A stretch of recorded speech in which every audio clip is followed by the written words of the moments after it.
Good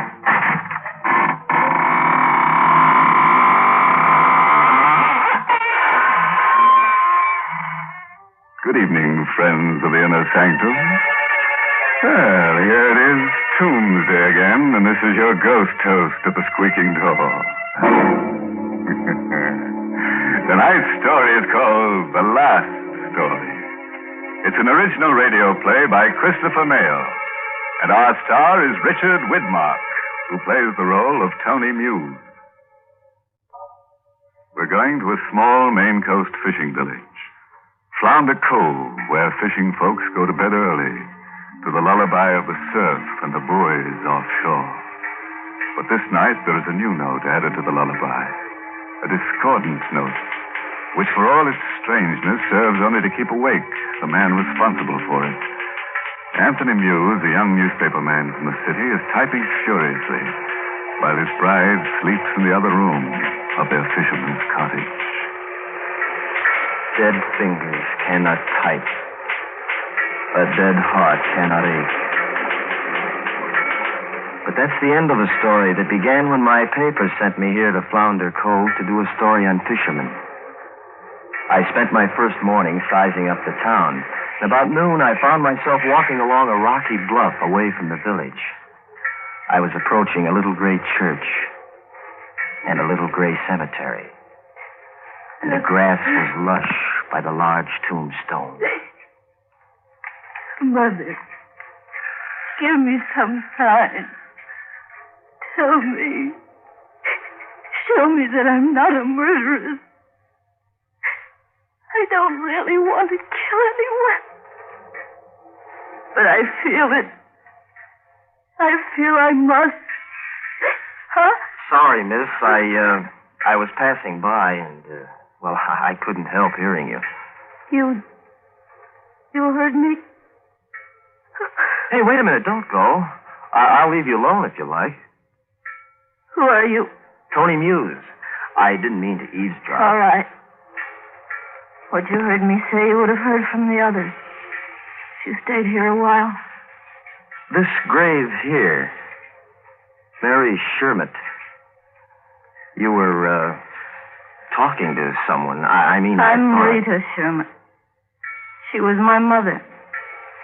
She died when I was born. You heard me talking to her. Well, I heard some nonsense about you not wanting to murder someone.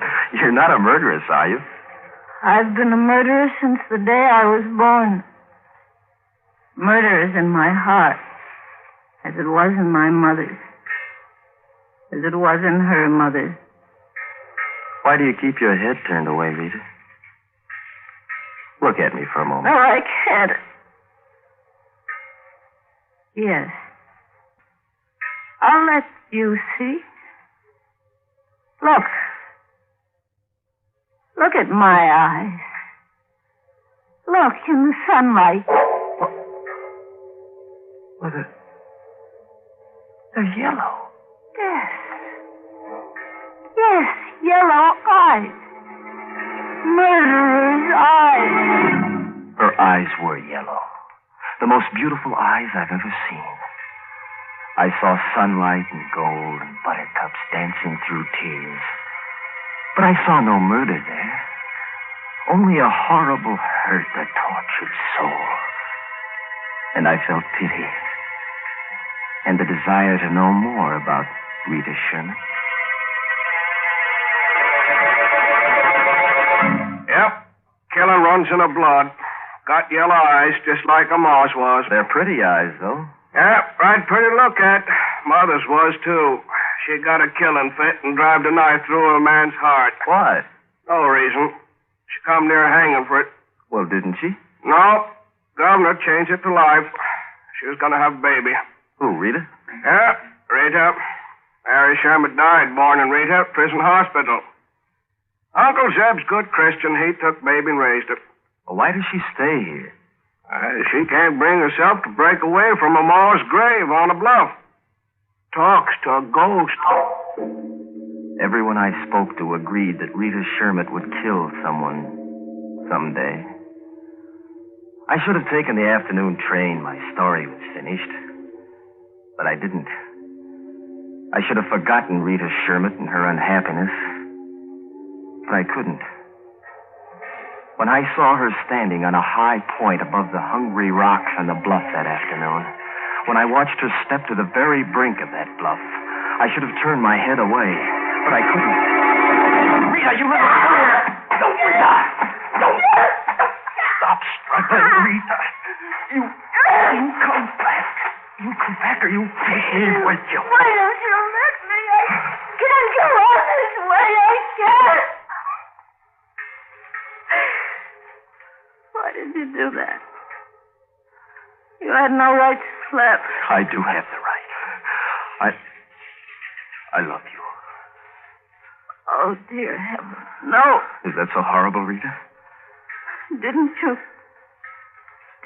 see in my eyes?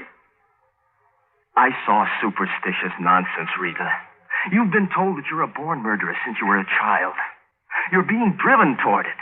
I can help you, Rita. Please let me. You can help me least of all. Why do you say that? Because of what Uncle Zeb told me last night. What did he say? That you are probably the man I was meant to kill. I kissed her. And I found on her lips such a hunger for love and for understanding that I was blinded to the violent forces of nature I was dealing with. Had I known, I might not have called on Uncle Zeb that evening, or heard what I did as I froze to the porch of Rita's waterfront shack. The front door was ajar. Put that down, you she-devil. The money's gone and... No, don't! I pushed the door open and I faced Uncle Zeb. Not a very pretty sight. Pinned to the wall by a long whaler's harpoon through his stomach. He wasn't dead yet. His red-rimmed drunkard's eyes pleaded for relief. But you can't pull a barbed harpoon back through a man. Even I knew that. Who did this, Zeb? Tell me who, quickly. Was it Rita, Zeb? It wasn't Rita, was it? Tell me. Tell me. Not Rita. Not Rita, he'd said. Not Rita. But who had done it? And who would believe that Rita, with her yellow eyes, hadn't done it? Who would believe that now that Uncle Zeb lay in a darkening pool with a stained harpoon coming through his back? Who?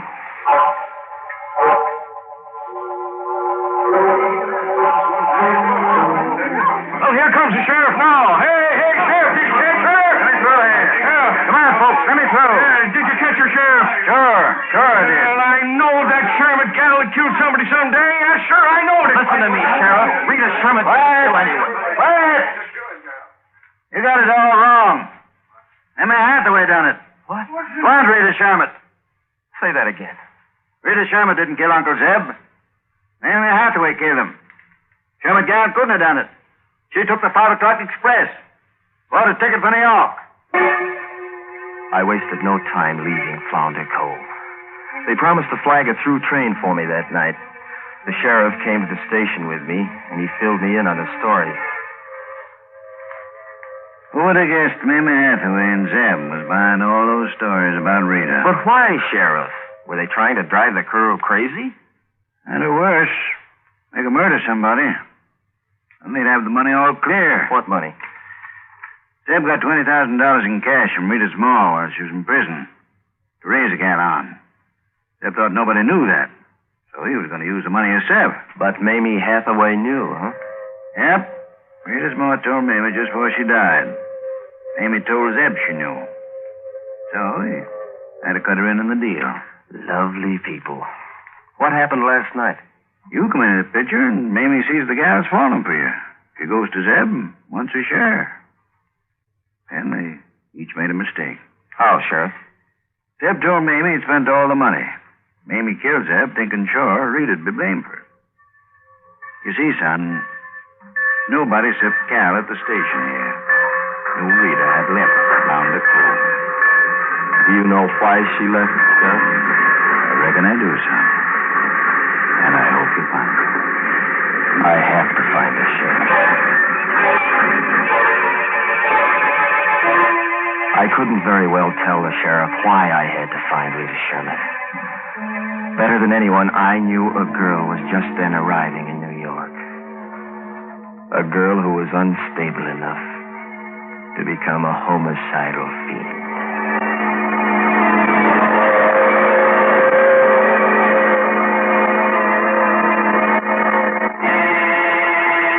I was standing on the subway platform at 14 when I spotted Rita. She was standing at the front end of the platform with a small group. Things happened fast then, but I remember just as I started toward her, I noticed the man who wavered close to her at the edge of the platform. I saw her hands raised slowly toward the man's back, and then I heard the train coming.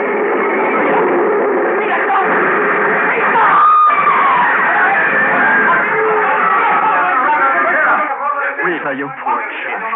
Tony. Oh, Tony. Did you see? He fell, Rita. Remember, he fell. All right now, everybody. Move along, man. Move along. How did it happen, Mamie? You were standing close.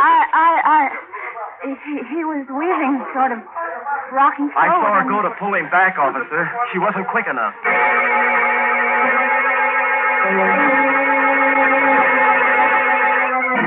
Rita. Yes. You don't think you pushed the man, do you? I'm not sure. I just saw him leaning, and I raised my hand. I just don't know, Tony. Well, you didn't. I saw you. You were going to pull him back. Now let's talk about us. Darling, you don't know how I've looked for you, but now, baby, I'll never let you go. Oh, Tony. I can't. I can't. Can't what, darling? I can't see you again. It's not that I don't want to, Tony. But Dr. White won't let me. Who's Dr. White? He's a wonderful man. He's curing me, Tony. He's a psychiatrist. He says it would be dangerous for me to see you for a long time. Dr. White. He became a high, polished wall I couldn't climb between me and the woman I loved. I forced a couple of dates with Rita, but it was always the same story. Dr. White says you were part of my past that must be forgotten. Dr. White says I'll have to forget you if he's the cure. Dr. White says, White. Dr. White will see you now, Mr. Muse. Thanks. Mr. Muse, what can I do for you? Who's paying you for your services, Dr. White? Why, no one. Rita came to me for help. I became interested in her case. Oh? The case or the subject, White? Frankly, both. I see. Well, that puts the cards on the table. She comes to you as a patient wanting to be cured for my sake. You fall in love with her and influence her to stay away from me. Yeah. Only part of that is true. She shouldn't see you yet. A very neat way to eliminate competition, Doctor. Very neat. But I'm moving in. I suffered the tearing pangs of jealous hate in the days that followed. Rita refused to see me until White had released her as cured. But there was one way to beat White. And I planned accordingly. I parked my car across from his house on Long Island. It was a deserted section along the shore. Shortly after midnight, a cab came along, and I ducked.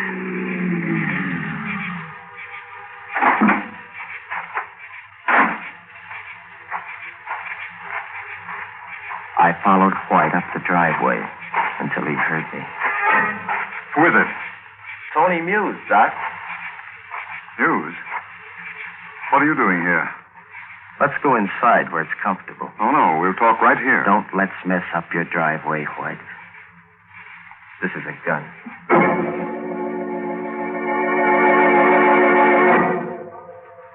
All right, Muse. What is it? You've persisted in keeping Rita under your influence, Doctor. Now you're going to let her go. Not a chance, Muse. And how can you make me do it? By killing me? No, not by killing you. But a letter from you will do. Rubbish. You'll either write what I tell you to write, or you'll never psych again. All right. All right. Dear Rita, I've been called to the coast for some important and confidential work. Before going, I've reviewed several of my cases. I feel that you have sufficiently advanced to be considered quite normal. I will check into your progress on my return. Sincerely yours, then sign it. Frankly, Muse, this is childish. What's to prevent me from showing Rita this letter as a forgery? I've thought of that, too, Doctor. No, Muse. Why be rash? Listen to me. The trouble with you as a psychiatrist, White, is that you never met anyone who wanted something as much as I want Rita Sherman.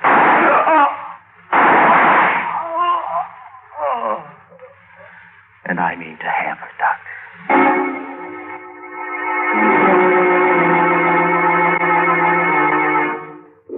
He was light and easy to carry. I crammed the trunk compartment of the car shut on him and I locked it. In town, I mailed a letter to Rita, and I waited centuries for the night to pass, and then more centuries for my phone to ring the next day. Tony Muse. Tony. Whoa, darling. Is there anything wrong?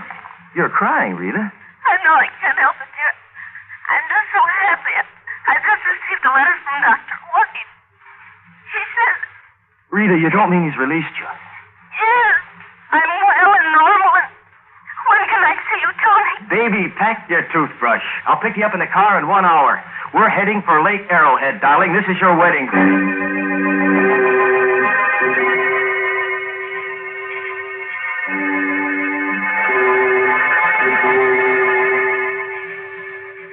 Lake Arrowhead was a beautiful lake, and a deep one. It hadn't been easy to act normally on a trip up, with White's day-old corpse in the car with me. But now I could rid myself of it. Only one ugly task left. Then time and Rita's love would dull these memories. I opened the car trunk, and I found his eyes staring at me. I pulled him out of the car. Now, the rope, the tarpaulin bag I bought, the knife, and the saw. The doctor's saw.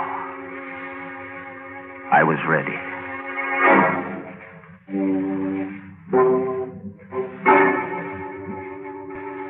It took me a half hour in all.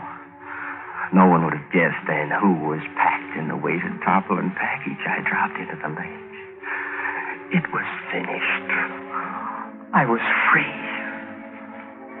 And I went back to Rita.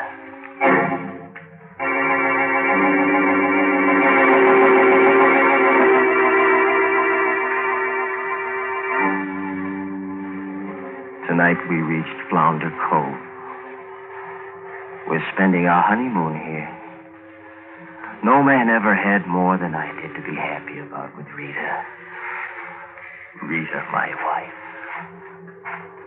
It was an expensive moment. I only realized a short 2 hours ago that the happiness I'd bought was impossible to hold. Rita dozed off peacefully. I'd gone for a smoke and a walk on the moors. When I returned, I paused at our cottage door. There was someone moving about inside. I waited. Then I opened the door softly.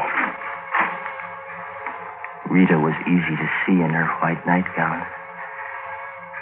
She was walking softly toward the bedroom. She was walking in her sleep. I followed softly, my heart beating wildly. She paused for a moment by the bed, looking down at my empty place. And then she spoke, in a voice that couldn't have been hers. Yes, Mother. I know I must.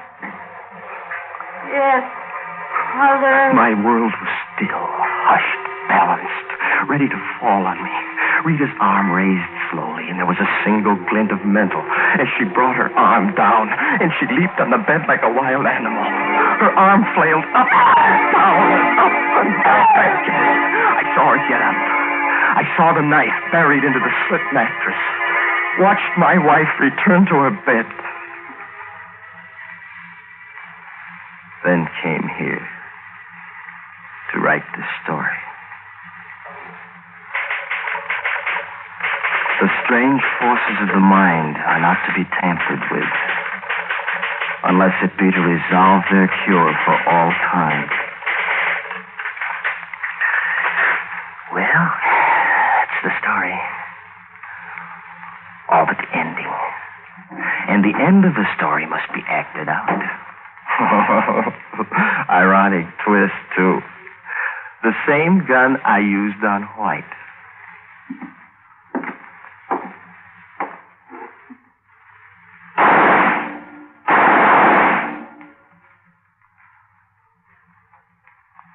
Rita will never wait to find that she is a murderess. It's far better this way. Happiness was not for either of us.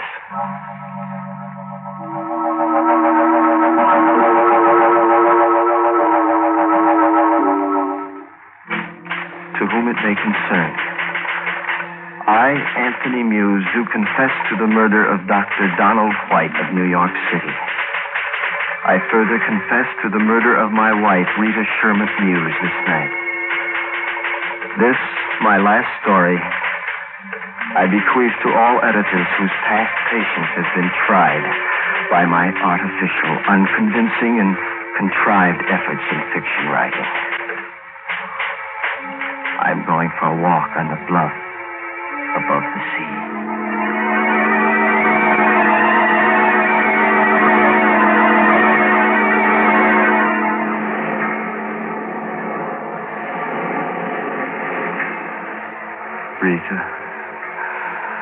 Rita, didn't you know?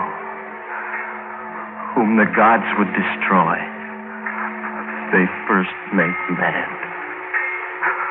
Rita!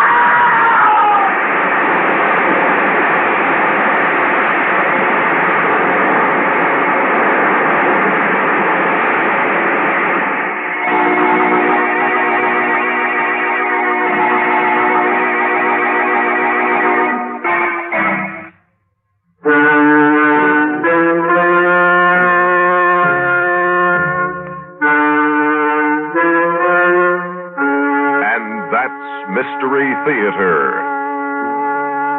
Every week, we'll reach into the dusty file, brush it off, and present a still, up-to-date replica of a whodunit of yesterday.